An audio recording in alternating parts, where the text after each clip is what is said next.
চলুন পুজো মণ্ডপে চলে এসেছি। পুজো মণ্ডপে চলে এসেছি। এই যে প্যান্ডেল, এই যে যুবরাজ নতুন চটি নতুন জামা পরে রেডি। এইদিকে সাংস্কৃতিক অনুষ্ঠান হবে, প্রথমে উদ্বোধন হবে, তারপরে সাংস্কৃতিক অনুষ্ঠান শুরু হবে। চলুন মণ্ডপটা একটু দেখে আসি, একটু ফটো তুলে আসি। চেনা পরিচিত মানুষ সবাই ফটো তুলতে ব্যস্ত। কচি কাচারা আনন্দে ভরপুর হয়ে আছে। দুর্গা পুজো বলে কথা, বাঙালিদের সর্বশ্রেষ্ঠ একটা পুজো উৎসব। এই দেখুন মা দুর্গা এখন রিবন দিয়ে বাঁধা আছে, উদ্বোধন হয়নি তাই ঢোকা যাবে না। তো অন্যদিকে রাস্তা আছে, আমি ঢুকিনি, এখান থেকেই তুললাম। পুজো হচ্ছে সন্ধ্যের সময় যে পুজোটা হয় মনে হয়, সেই জন্য আমি দেখি একটু মায়ের মুখটা দেখানোর চেষ্টা করব আপনাদেরকে দূর থেকে। দেখি এই যে পুজো, যুবরাজ এমনি দেখছে, ভালো করে প্রণাম করলো। আমি বললাম দেখ মা দুর্গা কেমন অসুরকে বধ করছে, এইসব শেখাচ্ছিলাম। এই দেখুন আমি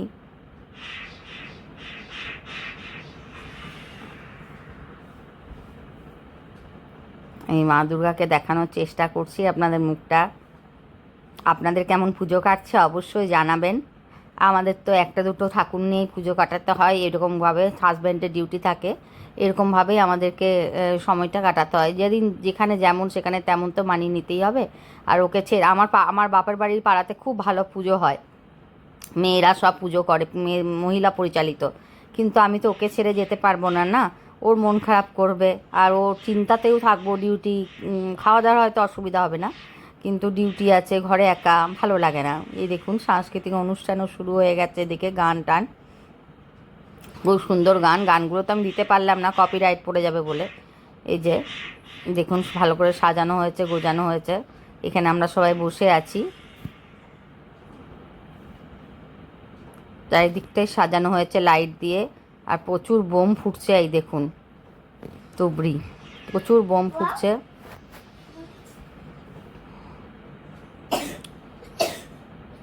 এসিটা বন্ধ করে দাও এটা, সরি। তো এই যে মণ্ডপটা ভালো করে, এখানকার এমপ্লয়িরাই মানে ভাই দাদা যারা আছে তারাই কিন্তু পুরো মণ্ডপটাকে সাজিয়েছে নিজেদের হাতের কাজটা। দেখুন একটা কচি বাচ্চা সেজে গুজে যাচ্ছে, কি ভালো লাগে না ছোট বাচ্চা মেয়েরা যখন সেজে গুজে যায় নাচ করার জন্য। আমরাও কত নাচ করেছি, সেজেছি, গুজেছি, যদিও এত এক্সারসাইজ ছিল না তখন। চলুন একবার মা দুর্গাকে ঢাক বাজছে একবার দেখে আসি। রিবন কাটা হয়ে গেছে, এবার আমরা প্রবেশ করতে পারবো।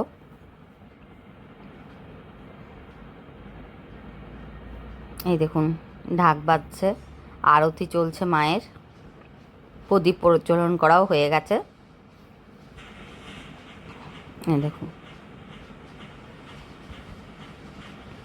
আমার সবচেয়ে খারাপ লাগে যেন ঢাকের সঙ্গে, যখন ছোটো ছোটো ঢাকিদের সঙ্গে ছোটো বাচ্চা আছে ওদের, ওদেরকে দেখে আমার ভীষণ মায়া লাগে। কি করব, কিছু করারও তো নেই। ওরা কাজের সূত্রে এখানে আসে, আনন্দ করতে হয়তো সেরকমভাবে পায় না। খুব মায়া লাগে আমার বাচ্চাগুলোকে দেখে।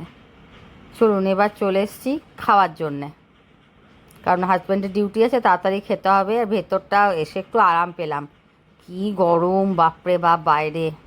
এসিতে ঢুকে একটু শান্তি পেলাম। এই দেখুন এখানে খাওয়ার অ্যারেঞ্জমেন্ট হয়েছে, প্রতিবারে এখানেই হয়ে থাকে। তো আস্তে আস্তে এই দেখুন যুবরাজ লাড্ডু খাচ্ছে, এখনও শেষ হয়নি খাওয়া, যুবরাজ খাচ্ছে লাড্ডু। এই দেখুন আমি অপেক্ষা করছি কখন খাবার দেবে, ফার্স্ট ব্যাচেই আমরা বসে গেছি খেতে। যুবরাজ চলুন পেপার পেতে দিয়েছে, এবার হয়তো খাবার সার্ভ হবে।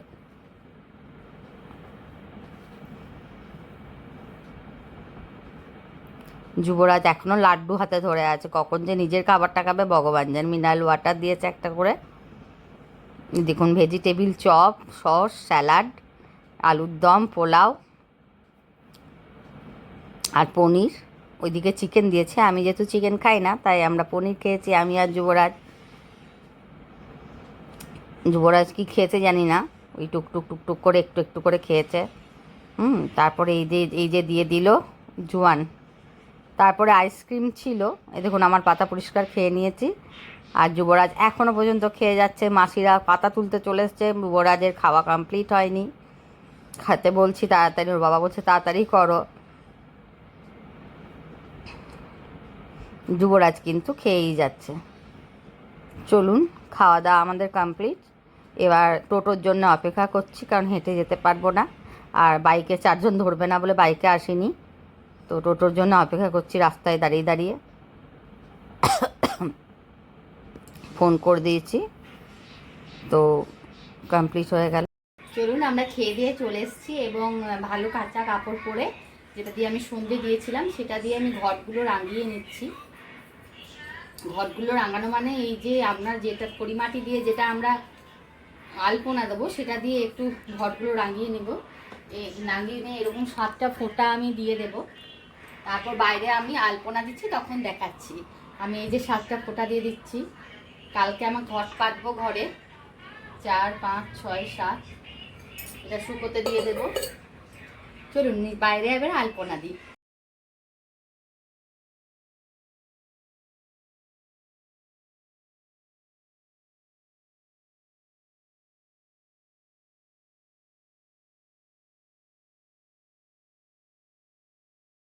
মহাষষ্ঠীর ব্লগটা তাহলে এই পর্যন্তই হলো।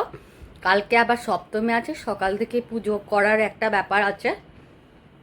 সকাল সকাল উঠতে হবে, ভগবান করে যেন উঠতে পারি। আমার সকালে ওঠাটা একটু কঠিন আমার পক্ষে হয়ে যায়, কারণ বাচ্চা রাত্রেবেলায় জাগে, বারবার ওঠে, এবারে ভালো করে ঘুম হয় না।